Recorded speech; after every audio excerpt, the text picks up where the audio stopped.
Hello and welcome to Mostly Vintage Cameras. This is a Kodak Snapic A1 and unlike most cameras that appear on this channel, it's new. That's right, you can go to your favourite retailer or website and order one of these and you'll get it in a nice shiny box. It is actually quite an attractive box, it's just a cardboard box. I don't know how well you can see it on camera, but I've got these little glossy stickers over the box to give you an effect of where the optics and the glasses are. So that's quite nice. It's nice to get a new thing that's clean and it's tidy and you know it's going to work as soon as you get it home, or it's delivered as the case may be. Now of course there will be people that will say you can get a better camera second hand from your charity shop or wherever for a lot less money, and certainly that can be done. I mean, nobody buys more second-hand cameras than I do, I would imagine. But there are people that just want to try film photography. They don't want to run the risk of getting a camera that doesn't work or has had corroded batteries in. There are simply people that like to get something that's new, something that's going to work out of the box, and something that frankly is nice and clean and shiny. And I totally understand that. So let's take a look at this, and we'll start as ever by putting some batteries in. There's a battery cover just under here. Now it runs on AAA batteries, takes 2 of them. So let's take a look at how to use this. So the first thing we need to do is turn the camera on. There's a little on-off switch here, and we get this rather attractive OLED display. And this really gives a clue as to what the camera's aimed at. So we do have quite a lot of the style, if you like, of some of these reusable disposable cameras, but we can see from here we are getting something a cut above, a little better, perhaps even a lot better. And this OLED display does give it a classy look. The whole camera, in fact, is very attractive. I went for this creamy white one because obviously I didn't want it to show up on camera. It's also available in a kind of a dark grey charcoal. So having put our batteries in, we now need to load the film. And as I always say, if you don't load the film correctly or rewind it correctly, nothing else you do is going to make a difference. Your pictures just won't come out. You'll have wasted your time and money. So film loading is super important. So you pop the camera back open.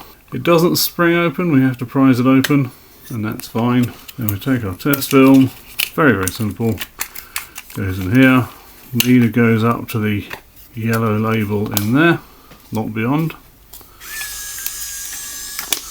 And actually it started loading before I was even ready for it.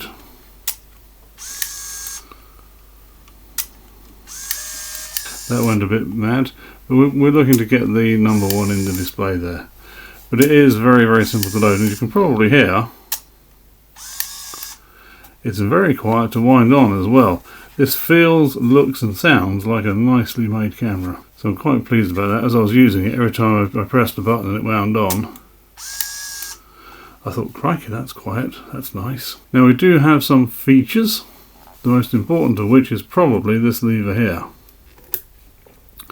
So unlike most of the cheaper reloadable disposable cameras, this actually has variable focus. It has a distance focus point and a near focus point. So the near focus point is for subjects between 0.5 meter and 1.5 meters, and that's the distances over 1.5 meters. Now on a couple of occasions I did try using an intermediate position, and that actually seems to work quite well. So if you've got something that's maybe 3, 4, 5 meters away, you might want to try tricking it into focusing there, because all the focus lever does, it just lifts the lens to and fro. I don't know how well you can see that. So you can actually stop it part way and get focusing between the 2 distances. Most of the time, however, you're going to want it on the distant setting. Now we have a control button here, and the controls are actually pretty standard, let's say. We've got flash off, auto flash. Interestingly, with the auto flash you have to have the red eye mode on. You can't have auto flash without red eye. Flash on, so that's for fill flash with red eye, and back to flash off. And that's pretty much it. There's one other mode. There's a little switch on the front here. Push and hold the button, you get this little flashing symbol up, which allows you to take 2 exposures on the same piece of film. So you take your first picture, and it doesn't wind on.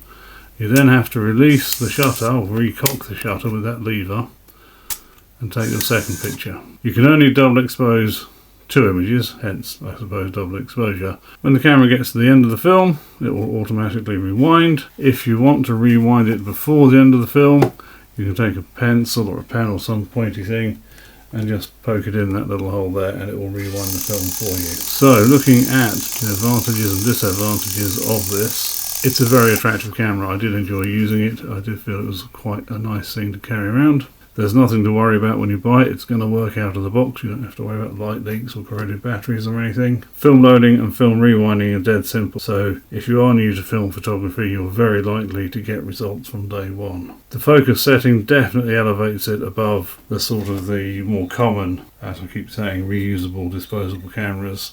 And the other thing with this is the lens quality is actually very good. It's a much more sophisticated lens than you would find in the Kodak F9 Ultra or M35 or cameras of that ilk, or the S88. It really is a pretty decent lens. And lastly, the little OLED display is quite a nice touch. It's very easy to see where you are in your roll of film. So all in all, it's a pretty nice little package. There are some downsides. The multiple exposure mode is interesting. One thing I like to do with multiple exposure is set the camera up, photograph a scene, and then photograph the scene again with somebody standing in it, and they appear kind of transparent and wraith-like. With this camera, there's no tripod bush, so I can't mount this on a tripod to keep it steady, and there's also no self-timer. So there's a very strong chance if you were to try that, you would jiggle the camera or you would lose registration with the first image. The next problem is rather more serious. This lens, as sharp as it is, only has a maximum aperture of I think it's 9 or 9.5. It's really not very bright. And in addition, it has a fixed shutter speed, which is 1/100th of a second. So you've got a fixed exposure camera of 1/100th of a second at f9.5. Now on a sunny day, that's not going to be a problem, generally. But personally, I would happily swap the OLED display and the multiple exposure feature for a brighter lens with some way of adjusting the exposure, even if it's another lever over here perhaps, with sunny, cloudy, overcast and so forth. Because f9.5 is going to be a little bit disappointing. If, for example, you were to visit Birmingham New Street Station in order to visit Ozzy the Mechanical Bull, you will find that 9.5 aperture really isn't going to cut it in that wide indoor space. Although that being said, this particular picture is one of my favourites on the roll that I shot. I think there's also been an omission in that there's no filter thread. It would be quite nice if it was possible to screw filters onto this, but it's probably not aimed at that type of user. So I've probably been showing you a few pictures as we've been going along with this camera, but here's a few more, and then we'll take a look at whether you should buy one or not after this.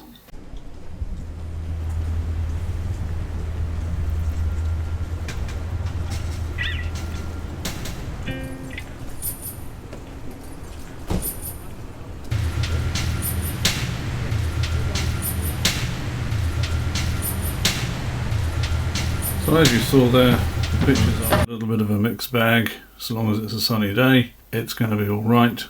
As soon as the clouds come over, you might start to run into some problems. The film I used, incidentally, was Portra 160. You would probably be better off using Ultramax in this camera. So should you buy one? Well, here at Mostly Vintage Cameras, we do obviously love a vintage camera, and we do love quirky cameras. So this really is not our cup of tea as a rule. However, if you are entirely new to film photography and you just want to try it out, this I would suggest is probably the best new camera you can buy at under £100. As I keep saying, it's easy to load, it's easy to rewind. So long as you bear in mind the exposure limitations, you're not really going to have any problems. I've just been reminded as I'm playing with this of one really annoying thing. This on-off switch is a little bit stubby, and you kind of have to use your fingernail. And the number of times I've had to hold the camera to turn it off, here, and I've changed the exposure mode, or I've set multiple exposure by accident. So I would have preferred a slightly better design of on-off switch, but that's a relatively minor complaint. So yeah, it's a nice thing. There will be people inevitably that will recommend buying a used camera, and there's definitely something to be said for that. Whereas this, you can be confident you're going to get a working camera out of the box. There is a link in the description below, which is an Amazon affiliate link. It doesn't cost you any extra to buy via that link, but it does help this channel out. So if you are tempted by the Snapic A1, then please consider using that link. For now, however, I hope this has been use to somebody or interest, and do have a good day. Thank you.